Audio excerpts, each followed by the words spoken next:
Here we go. Welcome back to Impact Show. I'm so excited to have Jesse Katz here. I can't believe you're like right here. My gosh, to be here. You're like this iconic individual. So many of the wine industry and other industries love your work, and I'm so excited to share with the IMA and our global membership. We are here in Newport Beach right now at my friend Craig Atkins' beautiful home, and I'm so excited to talk to Jesse a little bit about the impact he's making, not just on his industry, but how he's a leader in inspiring so many people of thinking differently. If you think about wine, food and beverage, hospitality, those industries have been staples and they haven't really changed. It's always about distribution, it's about internet, it's about sort of the traditional things. You just get into a configured paradigm. What Jesse's done with Aperture and this wine brand is truly something inside out, to where he's not using traditional lines of distribution, he's not using traditional ways of marketing, and it's sort of a relationship-driven business that's been born around your vision. And so our audience knows a little bit about you, but I think what would be really cool, Jesse, is to kind of maybe speak for a minute or two about your background. Absolutely. Well, thanks so much for having me. Sure. It's an honor to be here. Of course. Always wonderful excuse to get out to this beautiful part of California. But yeah, I'm not your typical winemaker. I'm the first winemaker in my family, and I was introduced to wine through my father and through my family's travels. My father's a photographer, and I actually grew up in Boulder, Colorado. You're not your wine mecca of the United States. Right. And really through his travel and through his work is how I got introduced to wine.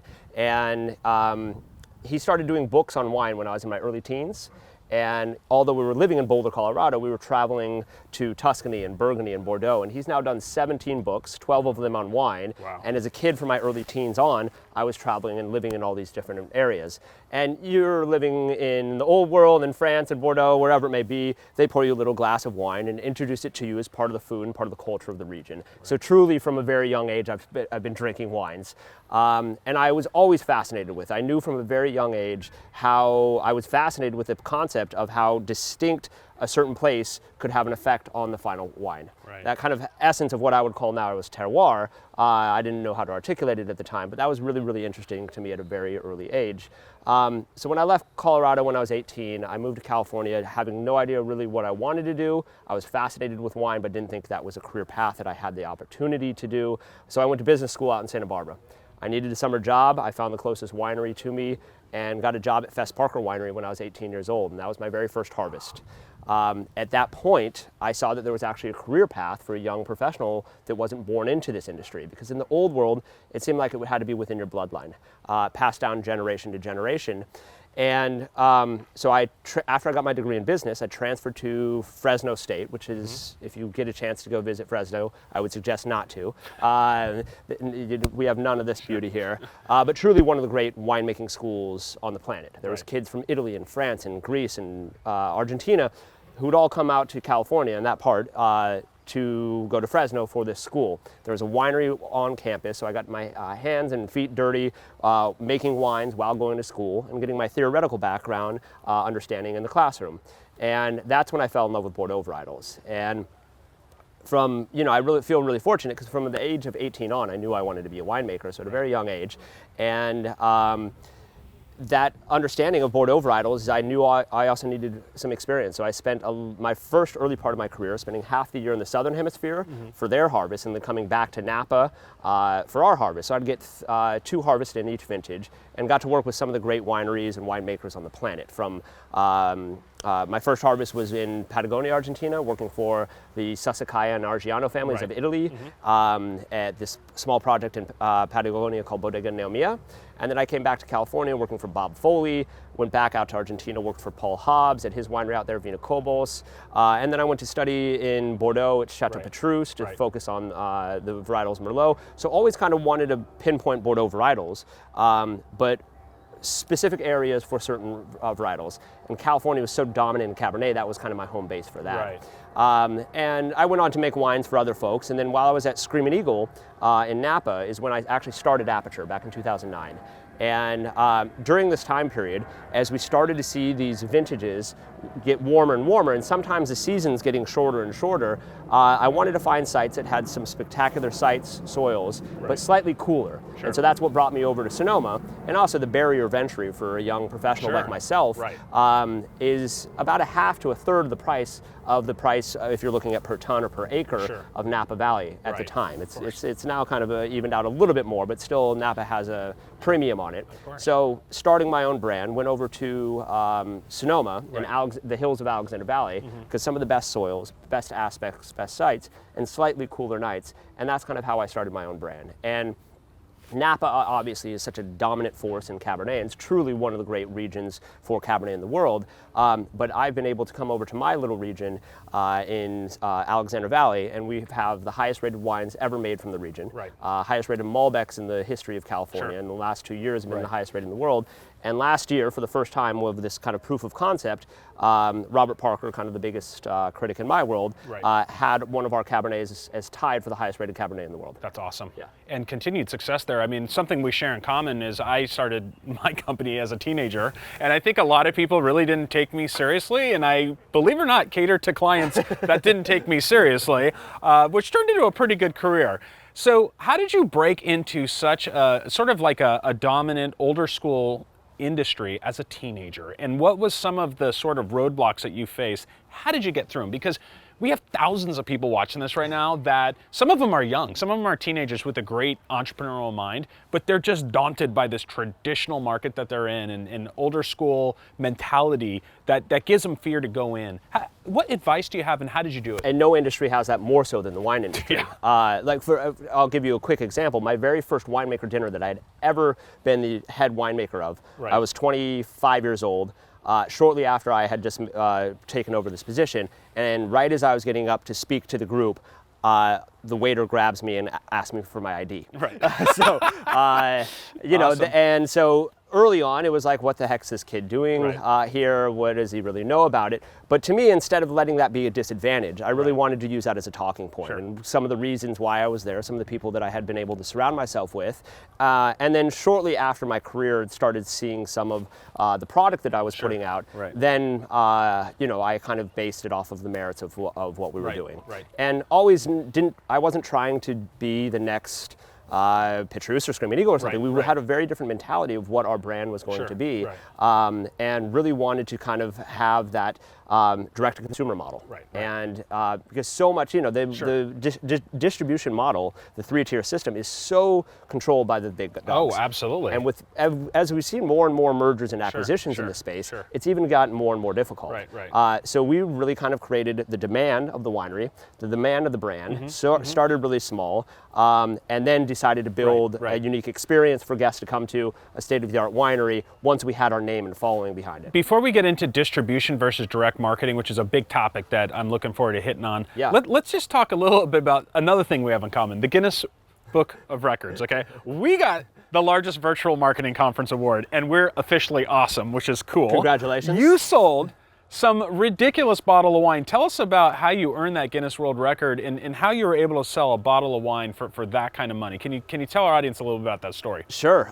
So I've also, throughout my career, part of the marketing and getting my name outside of just the normal wine bubble, because there's the wine bubble, the wine geeks certainly kind of have followed my career for at least a short period of time. But to broaden it out, to get outside of the people who read Wine Spectator or that, who still love wines, we started really kind of pairing with different athletes, celebrities, charities to really make an impact for the charity, but also get some great press from it. And so we partnered with this great guy, Shep Gordon. If you don't know Shep, there's a great movie called Supermensch. The guy behind the scenes of everything. He was the manager of Alice Cooper, Janis Joplin, Jimi Hendrix, and he really created the identity of celebrity chefs. And it was for Emerald Lagasse Foundation, Carnival de Vin out in New Orleans, one of the great events in the wine world, wine and food world. And there was a couple bidders there who really wanted this special bottle that I made for Shep, and there was like there's two left. One was auctioned at the that evening.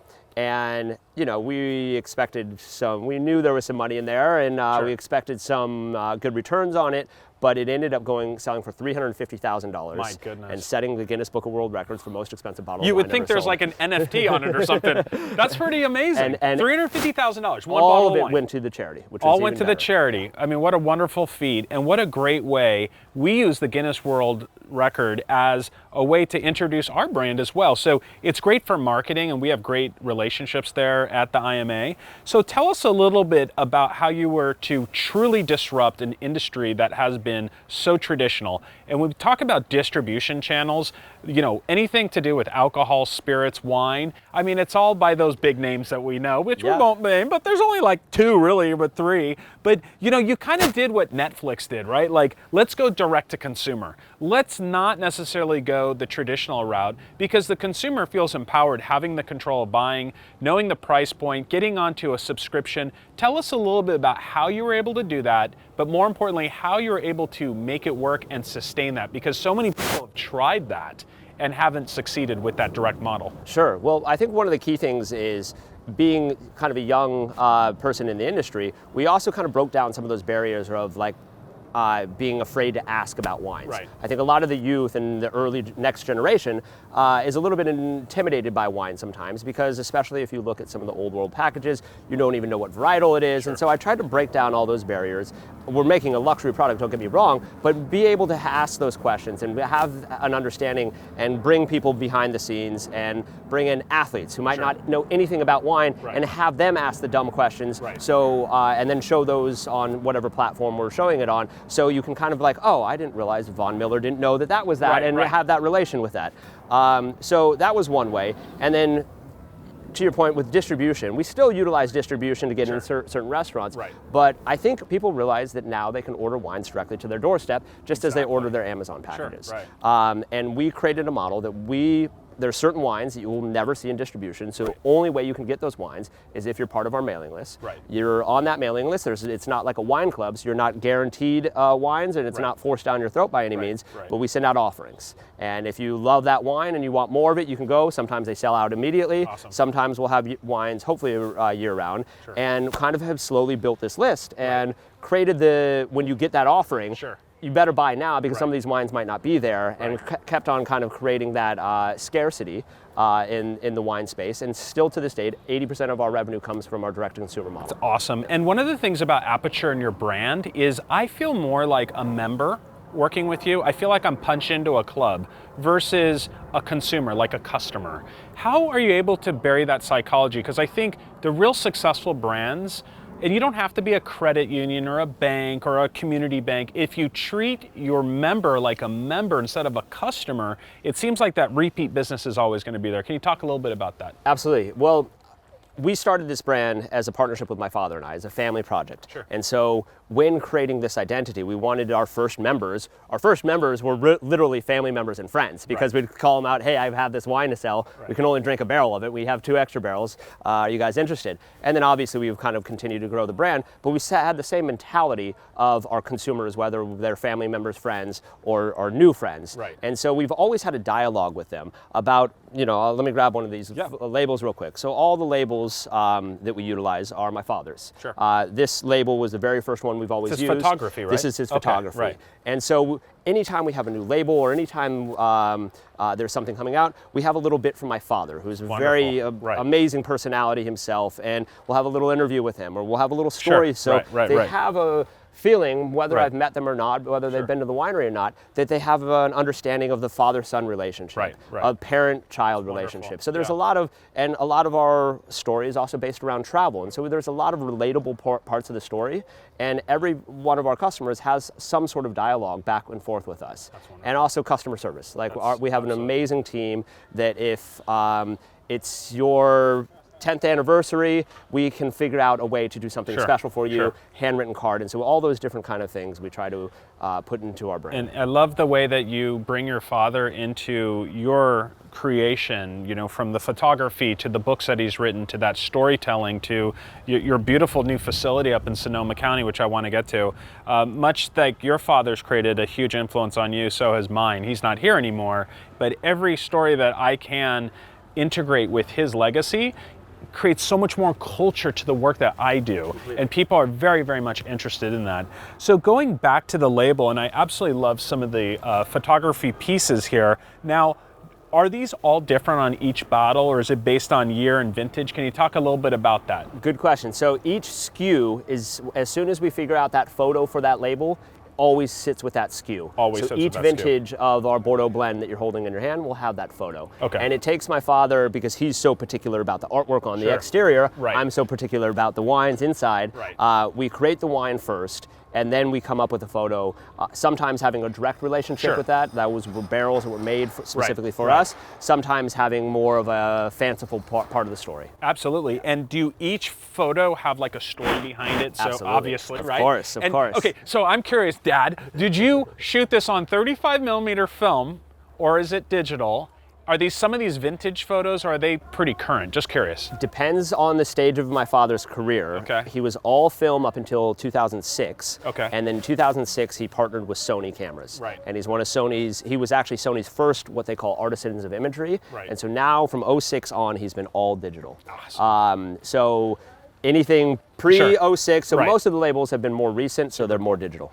So let's talk, I mean, we're all about branding, marketing, communications at the Internet Marketing Association. Sure. Now you've got literally thousands of wines, right? And you could go for like Charles Shaw, $3 at Trader Joe's, Screaming Eagle. I mean, literally, like, a lot of people will say like a suit, right? Like, okay, that suit, yeah, I could get you that same suit for $100 that you just spent $8,000 for. So can you talk a little bit about how marketing plays into the value of wine? Because you know the process. A lot of people don't know the process of fermenting, barreling, you know, crushing, all that. But is there that much of a delta on the price points? Because I feel like I get a good value with an Aperture investment, but there are some wines where I feel like I'm overpaying, and some wines where I feel like, how is Charles Shaw really charging $3? I mean, they still have a bottle, they still have juice in here. So like, how does the pricing matrix work? So it's a big question, because if you're looking at the Charles Schwab model or something, they're buying whatever grapes they can find, whatever lots they can find, filtering it, adding a lot of different things. Right. So there's a lot of manipulation to get it to taste somewhat appropriate. Right. To your point, my bottle and packaging cost me more than $3 a bottle. Right. And also they're going quite inexpensive on all the glass, and it's such a mass, it's a volume play. Right. Once you get into the kind of luxury tier, some is scarcity. So if you think of like Screaming Eagle, there is a small plot of land. It's only about 50 acres. Okay. And what gets made from that, it's a okay. global brand, and there's supply-demand theory. And it's this plot of land is one of the great pieces of terroir in Napa Valley. So consistently, year in and year out, that will produce one of the great Cabernets from there. Right. Not saying it's the greatest, not Right. saying it will, there's others that can't rival Sure, it. sure. And some have to do with also scores. Right. And how, you know, the influential critics in my world, from Robert Parker or Wine Spectator, Wine Enthusiast, whomever it may be, can really kind of have an influence on that. And the winemaking, once you get to the luxury tier, I think you really just have to look at kind of what their production is. Right. The larger and larger production, you know, you have to manipulate certain elements Right, of that. right. If you're getting to the luxury tier, you know, we're able to make a wine, you know, our entry-level Cabernet is $70. Okay.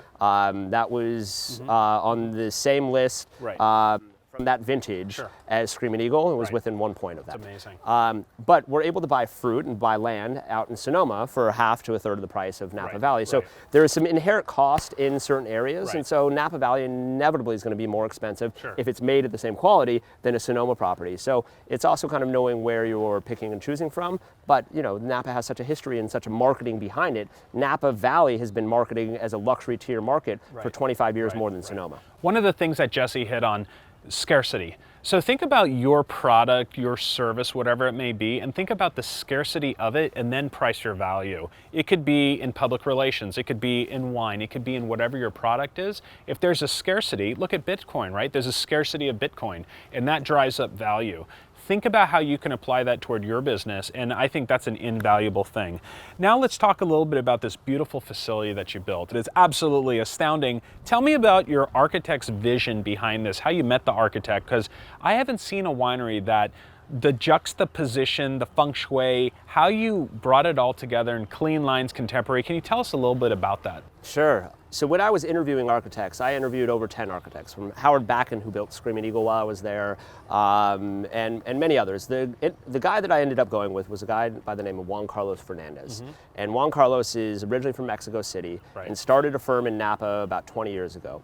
young firm, but what they've done is absolutely spectacular. And they've built some of the most stunning wineries I've ever seen. Cade up in Howell Mountain, Nine Sons, Fleet Melka's new winery. Right. And they've never done one in Sonoma. Right. And so Oh, wow. the other unique thing with them is each winery had such a unique identity to the brand, the owner, whatever it may be. Unlike some of these other architects that had the identity of the architect, this really kind of took pieces of each part of the brand and made it part of the architectural design. Right. So I wanted to do something very unique. Right. I wanted it very modern. I wanted pieces and elements of the brand Aperture Right. to be showcased within the architecture Right. as well. Aperture, for those who don't know, is the pieces of the lens and the camera, all the shutters that open and close. Depending on how wide or closed the aperture is what's in focus and how much light's being let in. When you're enjoying the wines and you come to our hospitality space, and I don't call it a tasting room because it's more than a tasting room, it's an experience. Right. Tasting room can be a bar and a square. Right. This is a full experience. Every seat in the house has vineyard views. Right. We put the hospitality space in the center of the vineyard at the very top of the property and lifted it 36 inches. So if you're sitting there during the summer, it feels like you're floating above the vines. Beautiful. And the architecture of the building is actually they took pieces of the shutter, the aperture, and made it three-dimensional. Oh, that's awesome. And so we have all these different private rooms when the aperture is closed, because we have all these private rooms that can do intimate experiences. Yes. When the aperture opens, all the glass that you've seen the photos that's of so cool. opens up, all the walls fold in, and it can turn into one indoor-outdoor experience. If we wanted to do a wine dinner, a big, large event, whatever it may be, it's a very workable building, and really wanted to use it as an incubator for a lot of different crazy ideas I have. Because I think Aperture, eventually I want to get it to be that brand that kind of intersects art and wine, and art in multiple different facets, not just photography, music, culinary, multiple different forms of art. So that's. And I love the homage back to your father again, Aperture as part of the camera in the wine and now in your facility. I think your architect absolutely nailed it. There are a few wineries that really stick out. Obviously, Rouge. There's nothing that looks like Rouge, who is also a great friend. We were both inducted in the Ellis Island Medal of Honor Society in New York, and you know, the storytelling there. Yours kind of reminds me of that. It's really not, it doesn't blend in, and it's new age, it's contemporary, it's clean, but you've got that aperture, you have that integration, you have technology, very unique. You gotta go check it out. So as we start to conclude this interview, Jesse, you know, a lot of our audience are entrepreneurs, just like you, just like me. And so many times they face adversity, and you know, you're kind of in a good place now. You've got some, you know, momentum, you've got succession, you've got sustainability, you have all the things that come really tough in business. When you had your toughest times, your darkest hours, those moments where you just felt like, I just don't want to even deal with this, how did you like push through that? And what advice do you have for people watching? Good question. So the wine industry is difficult in a few different realms. The biggest issue, and you've, I'm sure, heard of it, how do you make $1 million in the wine industry? You start with $5 million. It's because it's a cash flow issue, and if you're not born into wealth or into the wine industry, the wines that I'll make this year, 2020, most of the reds we won't release till 2023, if not later. Right. So you're kind of always building inventory, and I got to this point where I was terrified because I had a huge demand for the wines, but I didn't have enough money to kind of really make what I wanted to. I was still working for other wineries, using my salary to kind of support the next vintage. And so I got to a point where I'm like, all right, and I've been a part of a few different acquisitions. Stan Kroenke had purchased Screaming Eagle, Bill Foley, who's the Fidelity Title Insurance, who also owns the hockey team out in Las Vegas, the Knights, purchased Lancaster while I was making the wines. So I'd seen a lot of these acquisitions and been a part of those teams during those.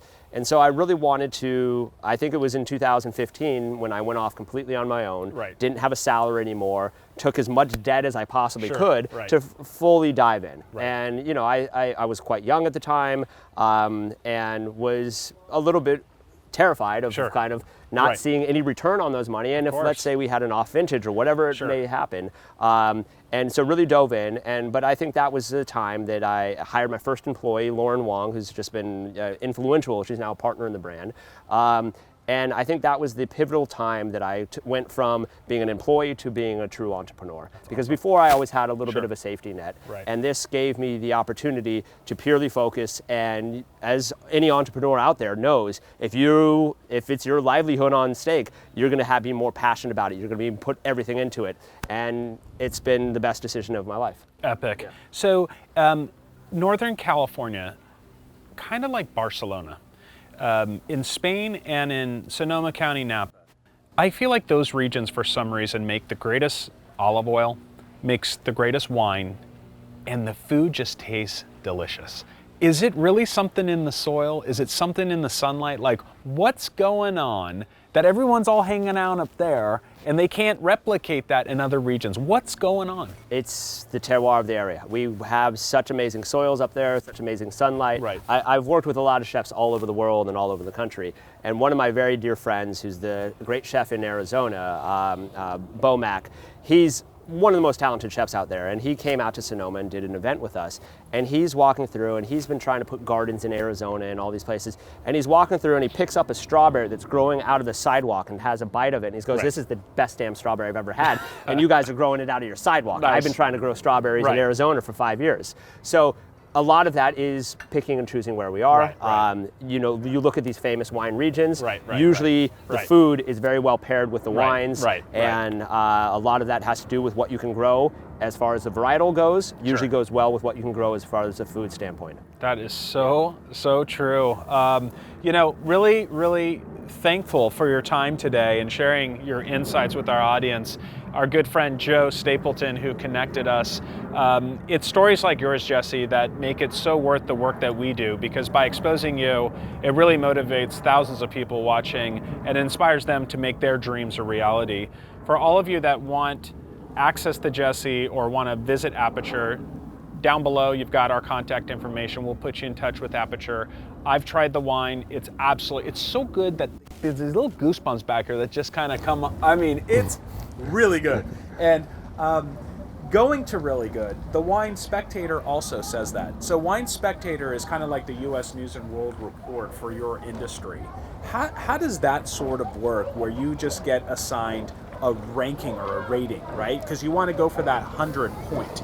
Can you tell me a little bit about the dynamics of that sort of methodology? Certainly, and each publication is different. Wine Spectator, obviously one of the big heavy hitters in my industry. And early on, when no one knew who the heck I was sending in wines blindly, hoping that it would show up in a tasting amongst 800 or so other wines, and that wine would show itself. And thankfully a few of them did. And that's kind of how one of my names got associated with, and also being associated with some amazing brands earlier on, really kind of tied me into some of the great people in that industry. And it is a very small industry as well. So now we have a little bit better dialogue with them and each critic. So they still taste them all blind. So they don't know which wines, but at least they kind of know the story behind Aperture, know some of the intention behind it. So when they reveal, oh, this is Aperture, like, aha, got it. And they can take their notes and tell a little bit about the story behind it as well. Right. And being having quite a unique story than most people in the wine world, I've been very fortunate that they've supported us in many ways and highlighted a lot of our uniqueness. And think about those rankings. I mean, the rankings that they've gotten are top in their industry. Think about your industry. Every industry has some sort of report or some sort of ranking on a product, a service, a consultant, a wine, whatever it may be. It's really important to set a rank for yourself. And maybe you don't finish at the top, but you know who's on the top and you know where you need to be in order to really be relevant for yourself and your industry. And so these are the kind of things that really make the Internet Marketing Association. It's people like you. And it's those sort of stories that really we get to share and get people motivated on. And from what I hear, you do have some friends that are celebrities. Now tell us about how you help them. Do some people create their own bottled wine based on their brand? Can I just open a winery in my backyard? If I have a backyard like this, maybe can you tell us about that we could dynamic? Put something nice here, actually. Maybe a celebrity or two that you work with, and like how that works if I wanted to start my own winery. Just curious, because I know you consult as well. Sure, I consult for about 7 other brands, from wine brands to hotel groups like the Montage Hotel Group. that just built a brand new, gorgeous spot up in Healdsburg, about 10 minutes from the winery. And Chris Hamaway, who's on our board, who's the head of marketing for Montage International. Beautiful new property. Tell us about that. When you come up to Aperture in Healdsburg, Sonoma County, there is one of the world-class resorts in the planet. Certainly, I think it is set the new bar for luxury resorts in wine country, about 10 minutes from the winery. And it's in this little, up in the hills, you feel like you're in this little forest. We planted vineyards throughout the entire property, but you're 10 minutes from downtown Healdsburg. Absolutely. It's absolutely world class. But actually the first celebrity partnership that I had was while I was still kind of on the break of whether I should go off on my own or not. Right. And still, I was in a very comfortable job. I could have stayed there for my entire career and been fine. One of my very good friends' families, the Beal family, Jessica Biel was getting married to Justin Timberlake. Oh, there you go. And they reached out and said, would you be willing to serve, we wanted to serve your wine at our wedding. Right. So I had an idea to do a special bottling just for them to honor that special moment in that day. Nice. And so Justin and Jess, I've drank many bottles with, and they're really have amazing palates, and love the craft of wine. Right. And so we started putting blends together, and we made one barrel specifically just for them. Nice. Did a custom label called Blue Ocean Floor, which was on Justin Timberlake's 2020 Experience album, was the last song on it, so cool. written about Jessica. Wonderful. And we did one barrel of it, 300 bottles, and it was all for the wedding and for family members and all that kind of stuff. And that was my first celebrity label. Right. And it was really just a friend thing. We didn't really talk about it. Right. And all of a sudden, we were getting on People magazine and all these things. Epic. And I saw kind of how those different partnerships can really align yourself with unique marketing. Sure. And get my name outside of the normal wine bubble that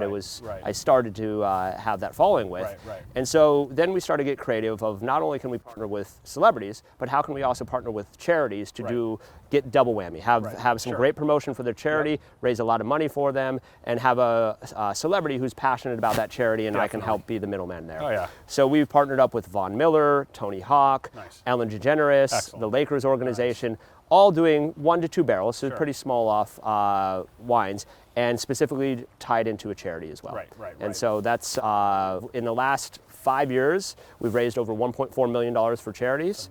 100% of the proceeds going to these individual charities. And I'll end with that. 2 things Jesse just hit on, and we've talked about this before. Latch on to other brands, latch on to celebrities, people that you know in your network, either personally or a company or a brand, which is almost like a celebrity too. If you do work with them, if you partner with them, that's going to help lift you and expose you, vice versa. And philanthropy. Jesse, ever since I met you, you've always had community first. You've always talked about philanthropy and charity, and I think that's so important. There's so many people in the world that need help, either education, foster care, whatever it may be, and by aligning with nonprofits, you lift up together. It's a win-win always. So with that, I thank you, our audience, and I present to you Jesse Katz. Thank you so much for your humility, for changing the world, and for sharing your story with the Internet Marketing Association. Now let's go drink some wine. Cheers. Thanks for having me. Rock on, dude. That was great. Okay. Fantastic. This has been a Stano Shots production.